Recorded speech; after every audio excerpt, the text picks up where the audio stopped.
Comment vous différencier des autres femmes? Bonjour à toutes, c'est Fabrice Julien, coach auteur expert en séduction depuis 2010 et dans cette vidéo, je vais vous parler de comment vous différencier des autres femmes. Mais attendez, c'est mes petites chaussettes renard? C'est mes chaussettes petits renards que vous regardez comme ça? Eh bien oui, j'en profitais ici pour répondre à... J'avais fait une vidéo sur des types de filles à fuir et je parlais de beaucoup de filles qui avaient des troubles de la personnalité assez déséquilibrés. Et on me disait, mais toi, j'avais mis une peluche là pour rigoler, pour décorer. Et on me dit, tu crois que tu es équilibré toi parce que tu tournes tes vidéos avec une peluche derrière? Bonne question, ceci dit, bonne question. Est-ce que le mec qui se la jouerait un petit peu trop prise au sérieux, là, je pourrais mettre mes vêtements les plus hors de prix, je pourrais même louer un Airbnb pour tourner mes vidéos, pour passer pour, je pourrais mettre, je sais pas, des tableaux derrière, des trucs. Est-ce que ça serait plus équilibré de faire ça ou au contraire de ne pas se prendre trop au sérieux, de mettre des petites blagues, d'avoir un peu de recul et d'autodérision, même si ce que je fais est sérieux pour apporter une touche de fraîcheur? Est-ce que garder son âme d'enfant, c'est être déséquilibré? Posez-vous les bonnes questions. Les personnes les plus déséquilibrées sont souvent les personnes qui veulent passer pour les plus normales. Moi, j'ai rien à cacher. C'est pour ça que, tu vois, si tu as un problème parce que j'ai une chaussette petit renard mignon, moi, je trouve ça rigolo. C'est tout. Tu vois, c'est simplement parce que j'ai pas de trouble de la personnalité narcissique ou hystérique que je me permets de faire ce genre de choses. Ou que je me la pète pas en vidéo en mettant mon plus beau costume pour tourner une vidéo. Je vous manque pas de respect non plus, j'ai mis une chemise. Mais je suis pas dans un délire égocentrique, image, machin. Donc je pense que cette personne, j'avais touché à vif un petit truc chez elle et au lieu de réagir et de prendre ce qu'il y avait à prendre pour elle dans la vidéo, elle m'a insulté dans les commentaires comme d'habitude. Mais c'est pas grave parce que cette vidéo, elle a aidé pas mal de gens à grandir, à prendre du recul sur des choses, à comprendre peut-être des choses, etc., à mettre en perspective. Donc je ne regrette pas cette vidéo. Et si vous espérez vous différencier des autres femmes en étant toujours lisse, rigide, normal, hein, pour ce qu'on en entend, normal, c'est-à-dire correspondre à l'image lisse et normale de la société, ça ne va pas le faire. Voilà. Si vous trouvez déjà que c'est anormal, alors moi je verrais une fille qui mettrait une petite peluche derrière elle quand elle fait ses vidéos YouTube, je trouverais ça mignon, je trouverais au contraire qu'elle montre un peu sa personnalité, que c'est sympa. Je ne dirais pas tout de suite c'est une attardée qui a encore des peluches, ça va, je le vois bien quand c'est une blague ou quand c'est une attardée justement. Tu vois, immature. Donc je le vois bien. Donc c'est aussi avoir confiance en soi pour oser faire ça. Tu vois ce que je veux dire? Bon, voilà. Bon, c'est en tout cas ma vision des choses, mais en tout cas, je pense pas que vous arriverez à vous différencier des autres femmes si vous êtes dans le délire de la norme, pourquoi je vais passer à. C'est la meilleure manière de vivre selon le regard des autres, etc. Donc pour être irremplaçable en fait, pour être unique et irremplaçable, il faut oser être différente des autres. Si vous voulez être différente de 99,9% des autres femmes, voilà comment faire, je vous le dis juste après l'intro. Mais avant de commencer, je vous offre un guide gratuit sur la séduction ainsi qu'une série de conseils gratuits eux aussi par email. Pour les recevoir, si vous êtes intéressé, c'est très simple. Cliquez sur le premier lien dans la description de la vidéo. Si vous êtes motivé, vous le trouverez. Abonnez-vous et activez la cloche parce que si vous ne le faites pas, YouTube ne vous préviendra pas à la sortie des prochaines vidéos et vous allez rater des pépites. Mettez un like pour me faire savoir que vous pensez que cette vidéo est utile et pour que j'en fasse d'autres comme ça ou sur ce thème-là. Si vous pensez que ce contenu est utile, partagez-le en public ou en privé, je comprendrai. Vous pouvez aussi me laisser un commentaire, je les lis tous et j'y répondrai avec grand plaisir. La première chose que ne font pas les autres femmes, c'est de proposer et contre-proposer des choses. Par exemple, souvent tu parles avec une fille, tu parles et puis elle a envie de te rencontrer ou au contraire vous êtes en rendez-vous et elle a envie d'aller plus loin, mais jamais elle va proposer. Si tu proposes un truc, je sais pas, elle a envie d'aller chez elle et toi tu vas proposer d'aller faire un tour au resto, elle n'a pas envie d'aller au resto, elle voudrait aller chez elle. Elle va pas te dire ouais pourquoi pas mais sinon on peut aller chez moi. Elle ira au resto parce que tu as proposé. Non, pour être différente des autres, osez proposer ce que vous avez envie de faire, au lieu de juste attendre que l'autre devine ou que l'autre propose la bonne chose. Voilà, guidez-le ou proposez-lui ce que vous voulez. Parce que imagine, il propose un truc, tu dis non, alors que tu as envie de le voir, mais que tu n'as juste pas envie de faire ce qu'il a proposé. Lui, ça lui a demandé un courage fou de proposer quelque chose. Quand tu dis non à sa proposition, il entend un non pour lui. Et donc du coup, il te proposera plus rien. Du coup, toi, tu verras pas le mec que tu kiffes. Lui, il croira que tu l'as rejeté, alors que toi, tu voulais juste pas faire cette activité, mais que tu voulais le mec. Tout le monde est perdant. Donc en fait, ce qu'il faut faire, c'est clairement lui proposer, dans ce cas-là, ou ce que tu as envie de faire. Et c'est pareil si tu n'es pas disponible. Des fois, les mecs, ils te proposent de sortir, je sais pas, vendredi soir, et puis vendredi soir, non, désolé, je dois aller au cinéma avec ma soeur, on a prévu ça depuis longtemps.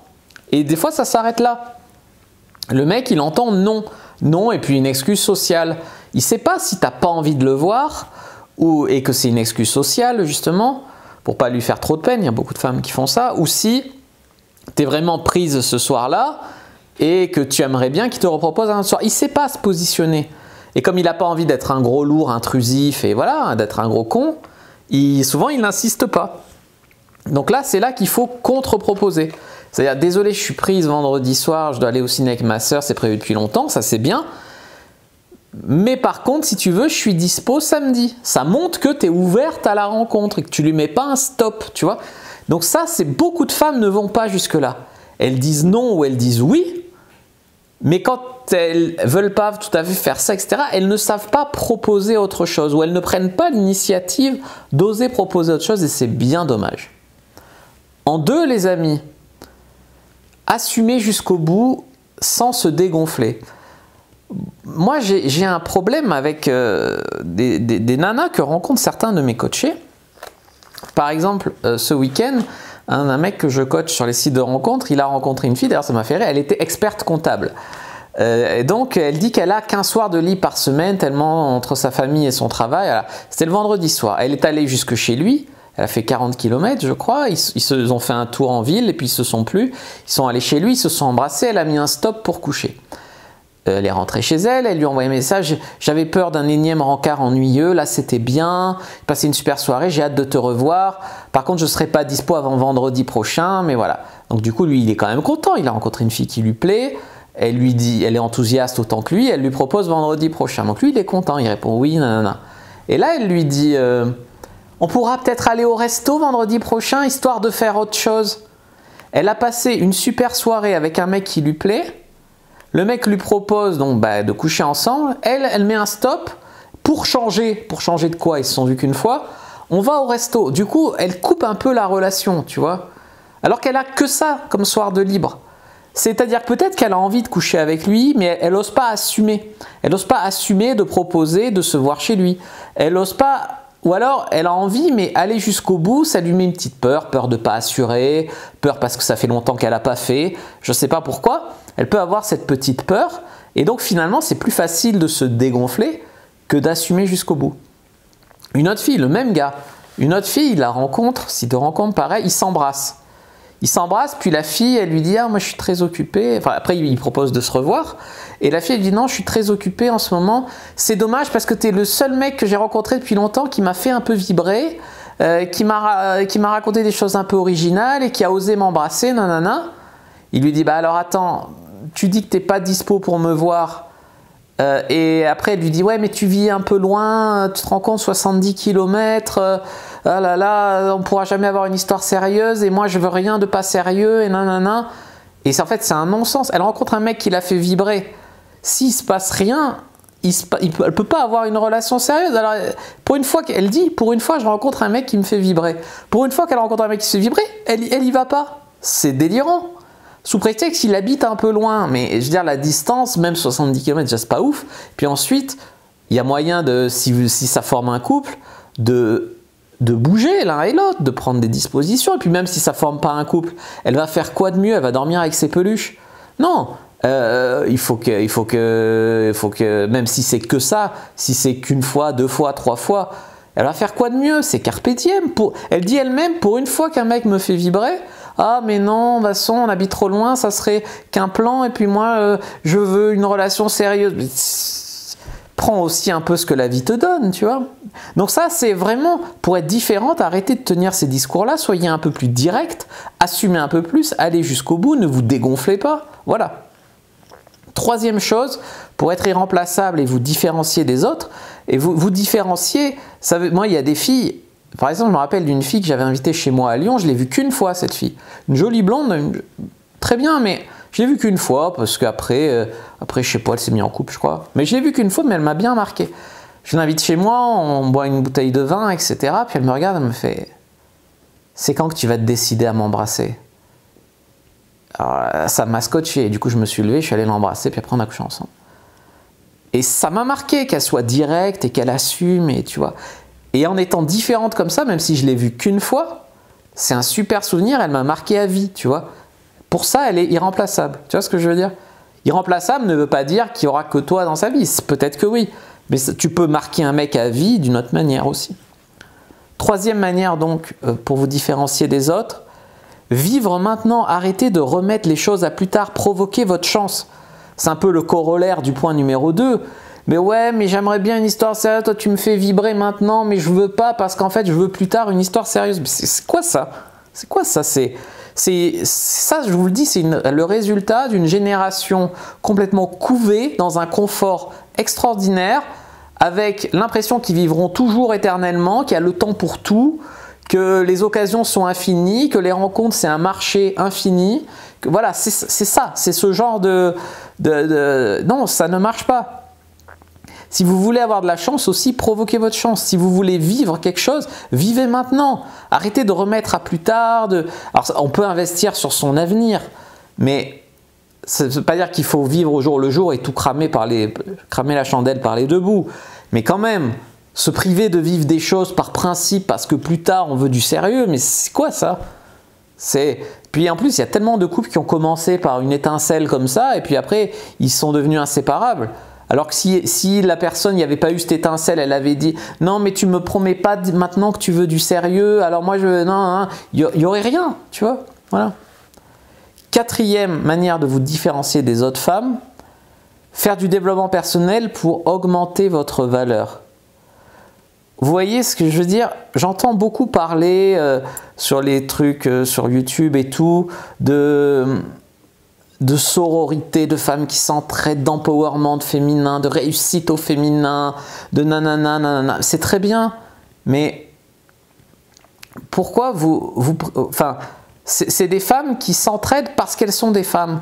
C'est des femmes qui veulent réussir parce qu'elles sont des femmes. C'est des femmes qui... Mais attendez, moi j'ai jamais vu le brotherhood machin comme ça. Hein. On s'entraide pas parce qu'on est des mecs. Au contraire, souvent on aide les femmes, tu vois. Et je trouve ça délirant. Au lieu de vouloir des places ou de la réussite parce que vous êtes une femme, travaillez sur vous. Tu vois, travaillez sur vous pour être non pas... C'est comme les quotas en fait. Il faut qu'il y ait tant d'hommes, tant de femmes à l'Assemblée par exemple. Ça ne veut pas dire qu'il y aura les meilleures personnes, ça ne veut pas dire que... Surtout qu'il y a moins de femmes que d'hommes intéressés par la politique. Donc si tu mets des quotas, ça veut dire que tu réserves des places à des femmes, indépendamment de si elles sont qualifiées ou pas. Puisqu'il faut mettre des femmes et qu'il y a moins de femmes que d'hommes qui s'intéressent à la politique. Donc les postes d'hommes seront probablement pris soit par les pistonnés, soit par les meilleurs. Les postes de femmes seront pris par les femmes qui sont là et pour faire le quota. Et c'est un problème parce que tu n'es pas là parce que tu es la meilleure, tu n'es pas là parce que tu es compétente, tu es là parce que tu es une femme. Et beaucoup de femmes veulent ça. Et je trouve ça nul. Tu vois, clairement, je te le dis, je trouve ça nul. Et je voudrais qu'il y ait les meilleures personnes, même s'il y a plus de femmes, il y a plus de femmes, mais qu'il y ait les meilleures personnes, tu vois. Donc ça, c'est vraiment l'idée qui est derrière ça. C'est non pas de compter sur le fait juste d'être une femme et que ta valeur vient du fait que tu es une femme, mais de travailler sur toi en tant que personne pour devenir une meilleure personne, pour faire du dev perso, pour améliorer ta valeur, pour être non pas meilleur soi-disant que les autres ou écraser les mecs, mais devenir une meilleure version de toi-même, être mieux que le toi d'il y a un an par exemple. Et je trouve que c'est ça qui est puissant. Et trop peu de femmes sont dans cette démarche, parce que la remise en question n'est pas trop là. Parce que quand il y a un mec qui part, il y en a un qui arrive. Donc au final, pourquoi la remise en question ? Pourquoi les mecs ils te disent pas souvent « mais tu te comportes comme une connasse, c'est pour ça que je reste pas ». Ils serrent les dents, ils baisent et ils disparaissent. Mais tu sais jamais vraiment pourquoi. Tu vois ? Donc c'est le problème. Il y a très peu de femmes qui travaillent vraiment sur elles-mêmes, vraiment du dev perso. Je te parle pas des trucs un peu givrés, où c'est un peu facile de dire hein, c'est la faute de l'univers, nanana, nanana, des trucs perchés.